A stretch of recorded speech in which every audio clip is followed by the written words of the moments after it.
Segunda Timoteo capítulo 2, verso 21, dice la Biblia: así que, si alguno se limpia de estas cosas, será instrumento para honra, santificado, útil al Señor y dispuesto para toda buena obra. Lo leo de nuevo. Así que, si alguno se limpia de estas cosas, será instrumento para honra, santificado, útil al Señor y dispuesto para toda buena obra. La Nueva Traducción Viviente dice: si te mantienes puro, serás un utensilio especial para uso honorable. Tu vida será limpia y estarás listo para que el Maestro te use en toda buena obra. Oremos. Gracias, Señor, por tu palabra y por este momento que estamos viviendo.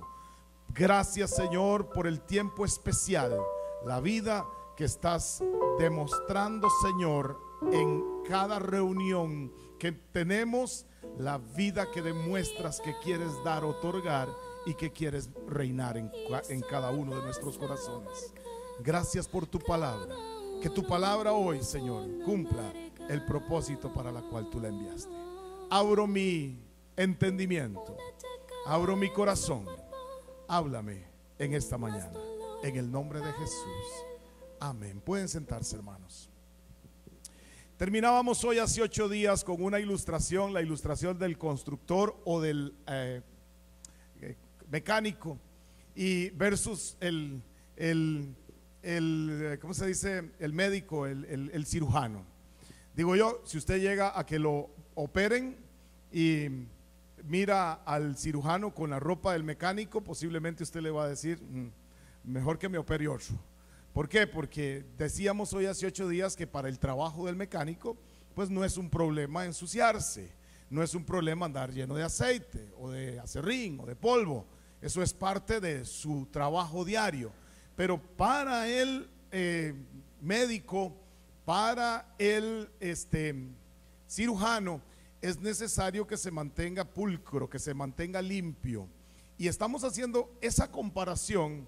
Y me decía la doctora González hoy hace 8 días que el ejemplo que había puesto era muy atinado por una razón. Porque cuando el médico se limpia, se lava, se prepara para hacer alguna intervención de algún tipo, él busca ser lo más aséptico posible.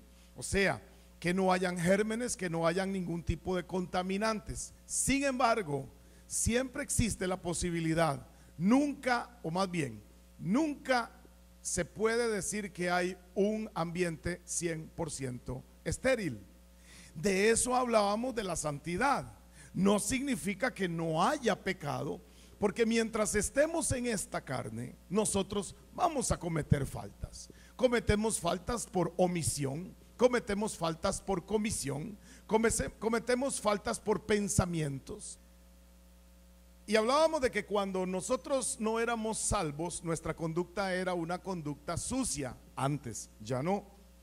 Y por eso la ilustración: el cirujano tiene que mantenerse lejos de todas las actividades del constructor o del mecánico, porque si no se va a contaminar y no va a poder entrar al quirófano.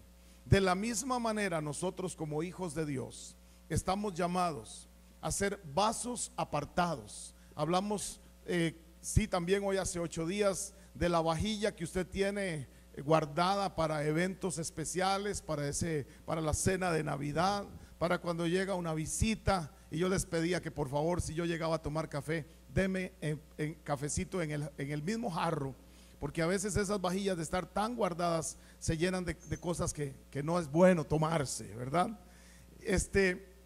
Pero que en una casa también hay instrumentos de honra, y en una casa también hay instrumentos como la vasenilla, que no son instrumentos de un uso honroso que se diga.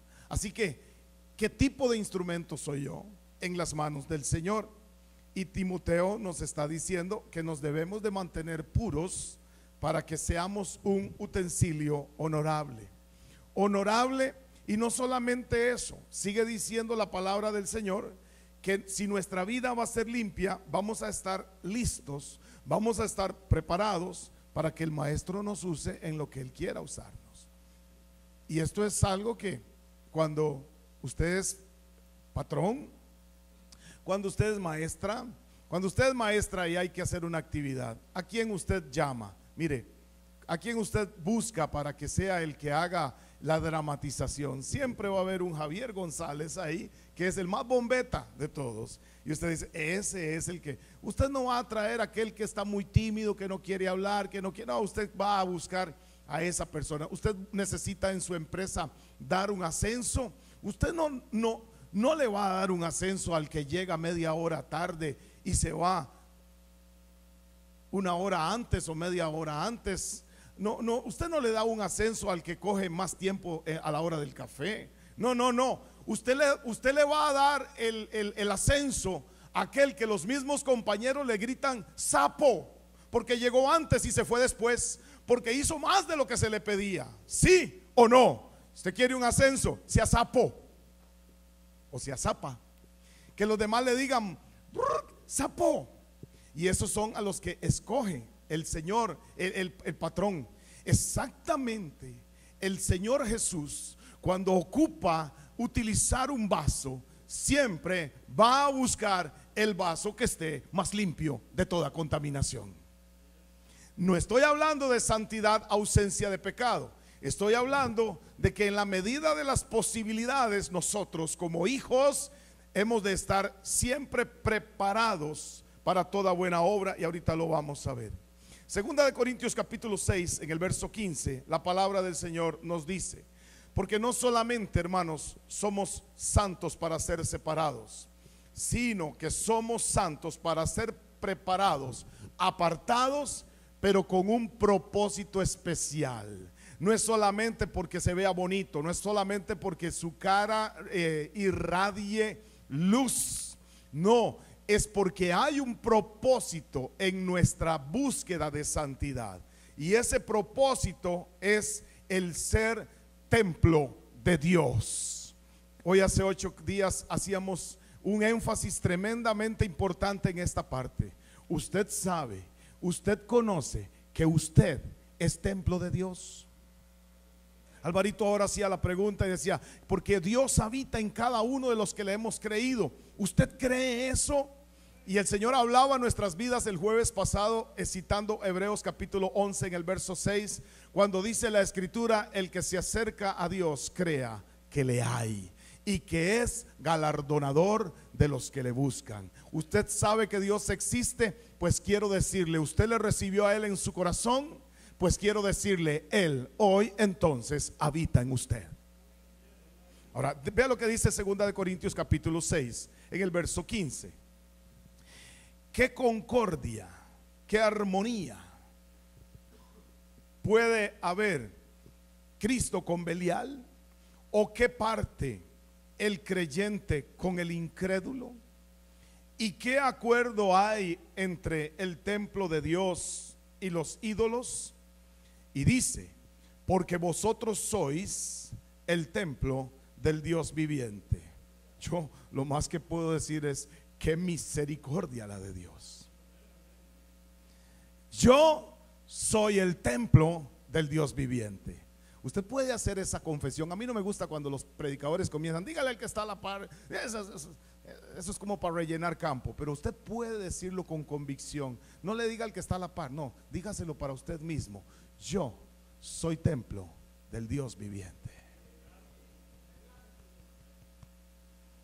Dios pudo haber escogido cualquier lugar, pero escogió vivir aquí.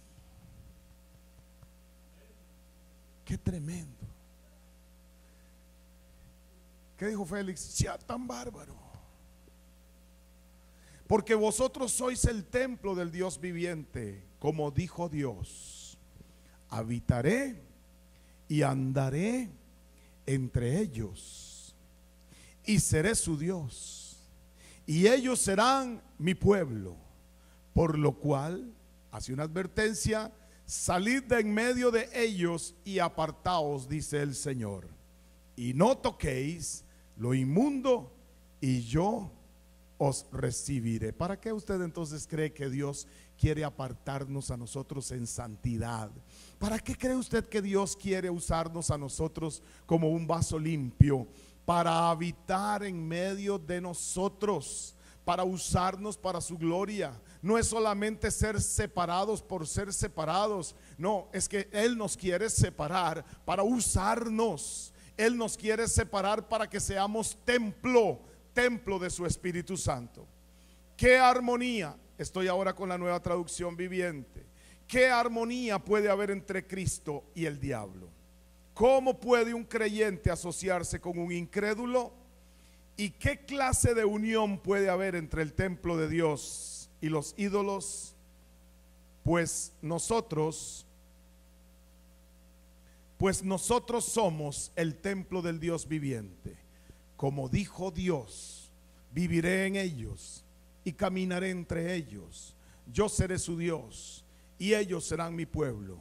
Por lo tanto, salgan de entre los incrédulos y apártense de ellos, dice el Señor.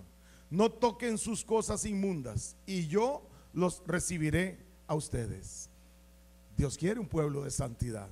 Aquí no estamos hablando de un maquillaje, y de hecho es parte de ser ese instrumento lo mejor posible, limpio, para que el Señor nos use, para que seamos templo de su Espíritu Santo. Una morada es un lugar donde se habita. Una morada, la palabra en griego para morada significa una residencia permanente. Eso significa una morada. Dice Efesios capítulo 2 verso 22: en quien vosotros también sois juntamente edificados. ¿Para qué? Para morada de Dios en el Espíritu. Oye, mi hermano, cuando usted camina por ahí, usted no anda caminando solo. Es más, cuando usted camina por ahí, no anda caminando con cualquiera. Cuando usted anda caminando por ahí, anda caminando con el Santo Espíritu de Dios. Dios hizo morada en usted. Dios estableció habitación permanente en usted. El altar estaba separado para la ofrenda. ¿Se acuerdan? Hace 15 días hablamos del altar.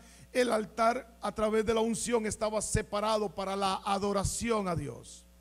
El templo pues también tiene que estar preparado, apartado para Dios. Usted y yo somos templo del Espíritu Santo del Señor. Usted y yo, que le creímos al Señor y que le recibimos en nuestras vidas, en nuestro corazón, somos el templo del Espíritu Santo del Señor. ¿Dónde meto yo al Espíritu Santo del Señor? ¿Con quién comulgo yo cuando tengo y andando con el Espíritu Santo del Señor? El templo es el lugar donde la presencia de Dios habita. Y a que no lo puede creer, usted y yo somos ese templo de Dios aquí en la tierra. ¿Están muy convencidos? Cuando somos salvos, la presencia de Dios literalmente habita en nosotros. Eso nos hace templos de Dios. Eso nos hace habitación permanente de Dios. Eso lo saben todos los cristianos. Eso lo conocen todos los cristianos. Todos los cristianos conocen este pasaje porque dice: Dios no habita en templos hechos. No habita en templos hechos de manos de hombres. No habita en edificios. En vez de eso, Dios nos ha escogido a nosotros.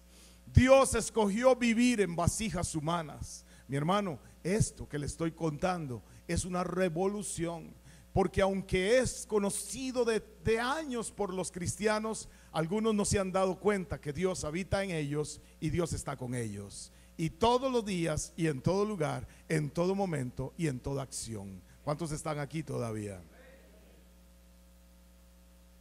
Todos los que están en Cristo forman este templo.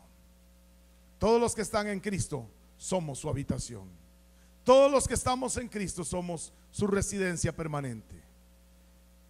El creyente puede jactarse, para decirlo de alguna forma, Dios vive en mí. ¿Por qué no lo dice?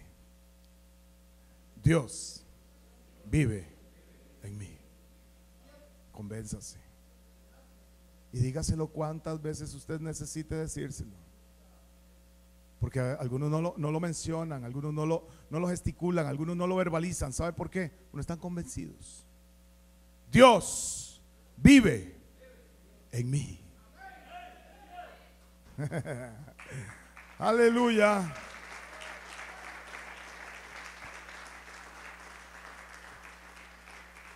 No es un invento que me estoy sacando de la manga, lo dice la palabra. No estoy haciéndolo antes de recoger las ofrendas para que vayan a dar mucho como algunos hacen. No, estamos diciendo esto porque es lo que la palabra de Dios declara. Usted y yo somos el templo del Espíritu Santo de Dios. Por eso es que como vasos debemos de mantenernos limpios, lejos del pecado, lejos de la contaminación. No tiene ninguna comunión Dios con Satanás. No hay ninguna comunión entre ustedes los creyentes con los incrédulos. No hay ninguna asociación con ellos. No puede haber. No hay comunión entre la luz y las tinieblas. No puede haber. No debe ser. Señorita, su novio debe de ser cristiano, porque tiene que ser un hijo de Dios. Si no es hijo de Dios, es hijo del diablo, y usted se va a hacer nuera del diablo. Muchachito, su novia debe de ser cristiana, una hija de Dios. No hay ninguna comunión entre la luz y las tinieblas. ¿Cómo andarán dos juntos si no se pusieren de acuerdo? No hay ninguna sociedad en la que pueda haber comunión entre un crédulo y un incrédulo. Por eso establezca en su corazón esta verdad: yo soy templo de Dios. Dios vive en mí. Aleluya. Denle el aplauso al Señor con ganas.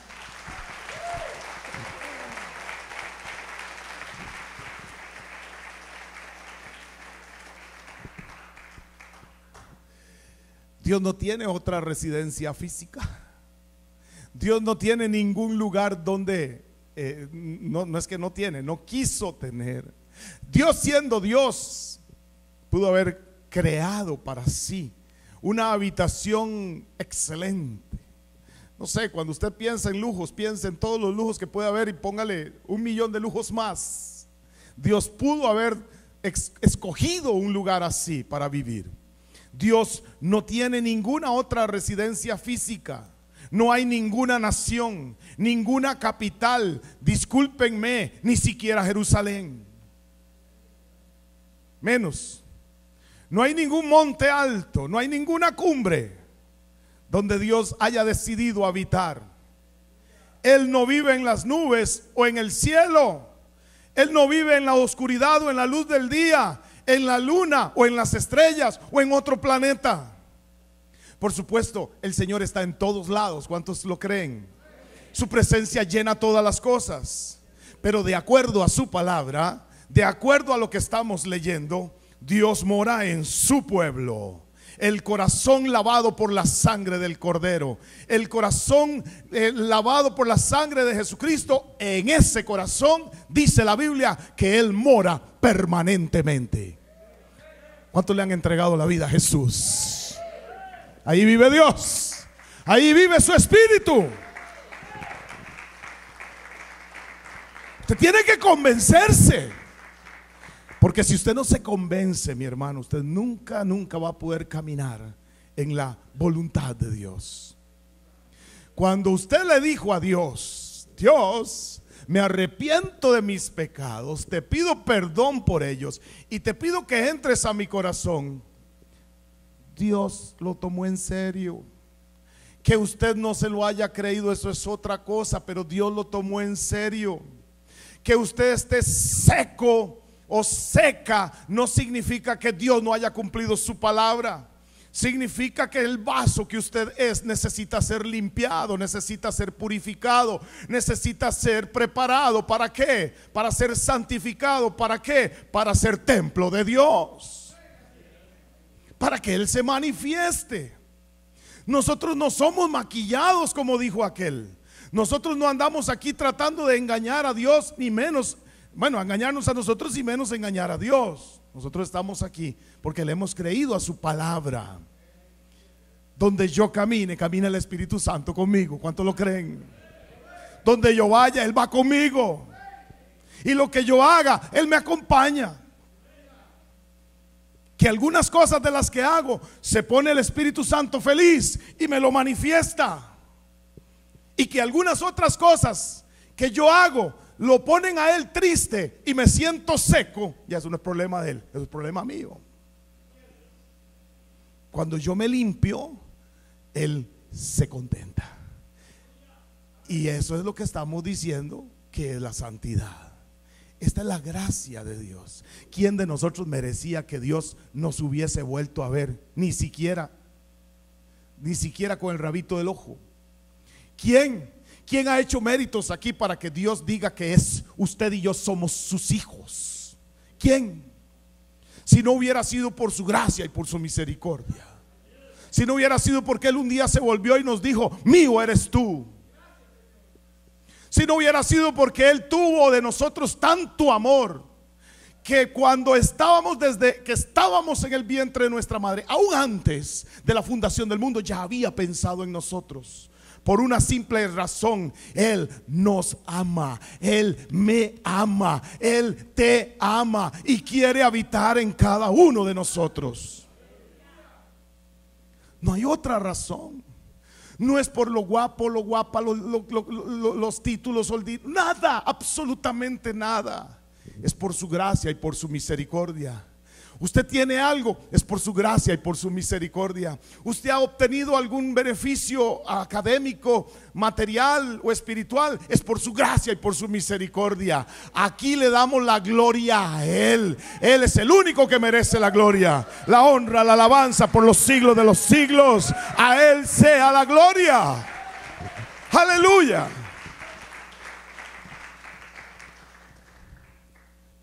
¿Cuándo comenzó este asunto entonces a morar en nosotros? ¿Cuándo comenzó el Señor a vivir con nosotros? Bueno, cuando le dimos el corazón a Jesús por primera vez. En ese momento la presencia de Cristo llenó nuestro ser. Búsquese Juan capítulo 14. Además, Jesús nos trajo la plenitud de Dios. Jesús nos trajo al Padre, al Hijo y al Espíritu Santo. La plenitud de Dios.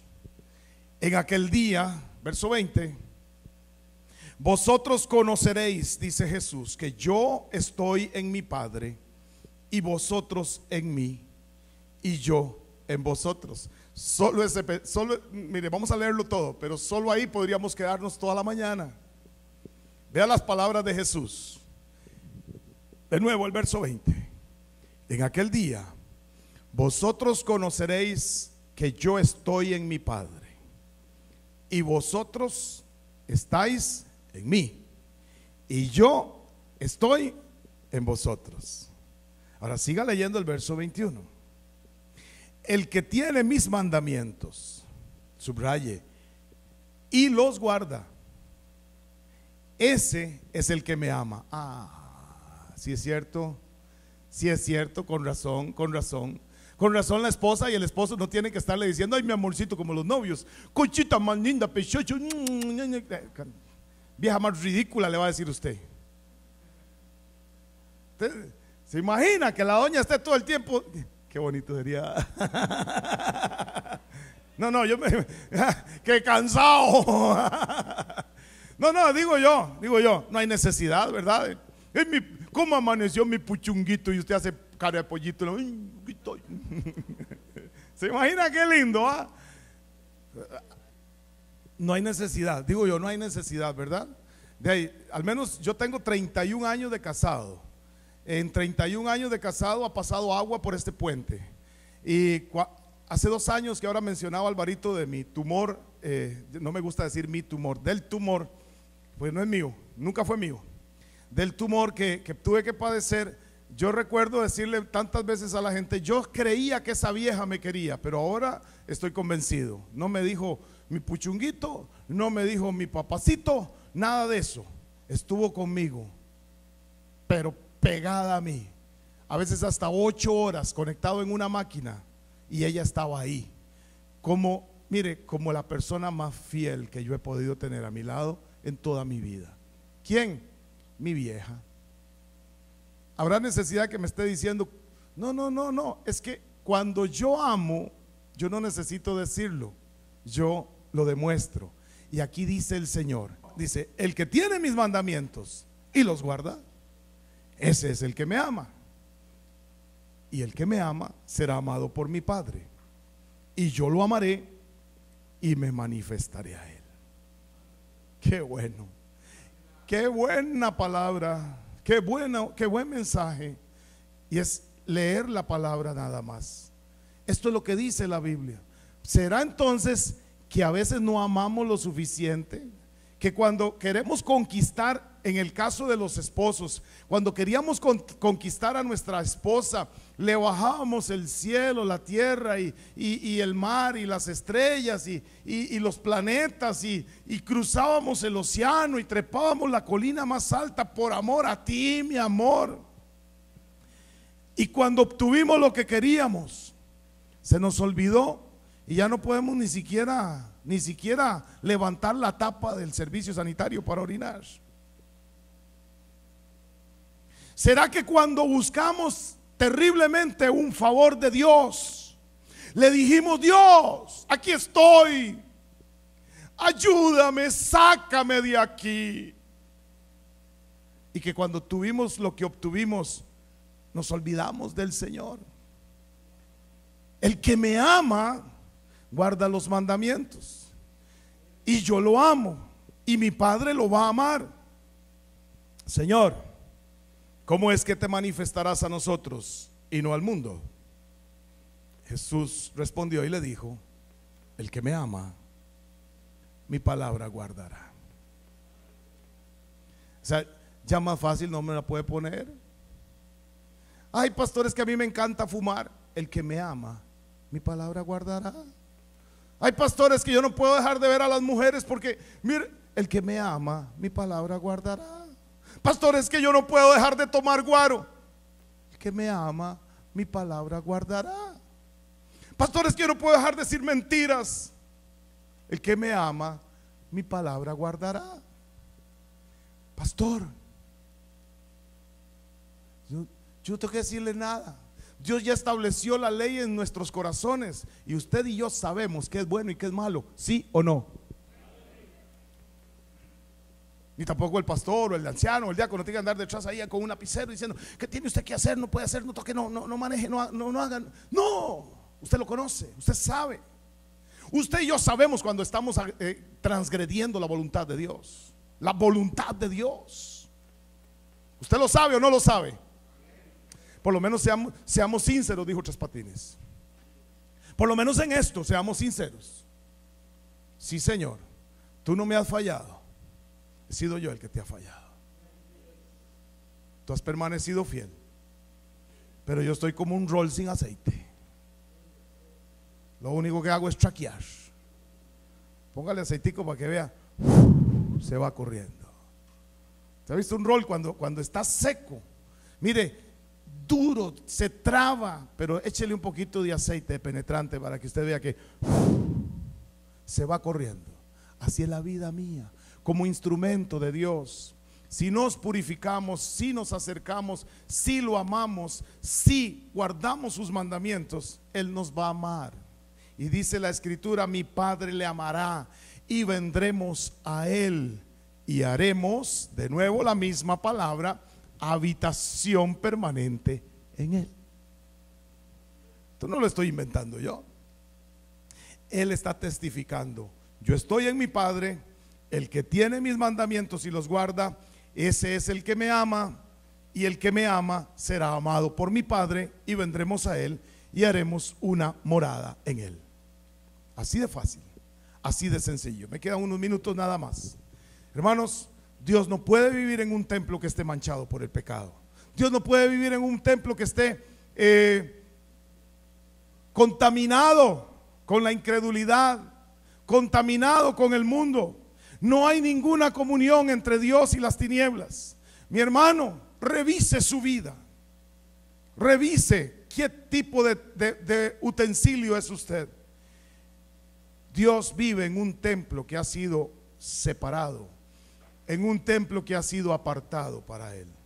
No podemos venir los martes al culto de oración, los jueves al culto, los domingos a la iglesia, a alabar al Señor y hacer que aquí hacemos un montón de cosas para Dios, si cuando salimos del templo nos dedicamos a vivir como nos da la gana entre la semana y no como un verdadero templo de Dios. Nosotros existimos, hermanos, por un propósito especial. Nosotros estamos aquí para un propósito especial, para ser templo del Espíritu Santo de Dios. Póngase de pie, vamos a orar.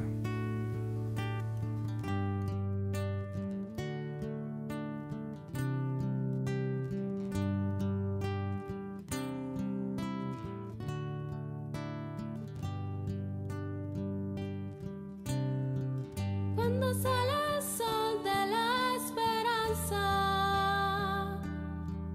y recuerda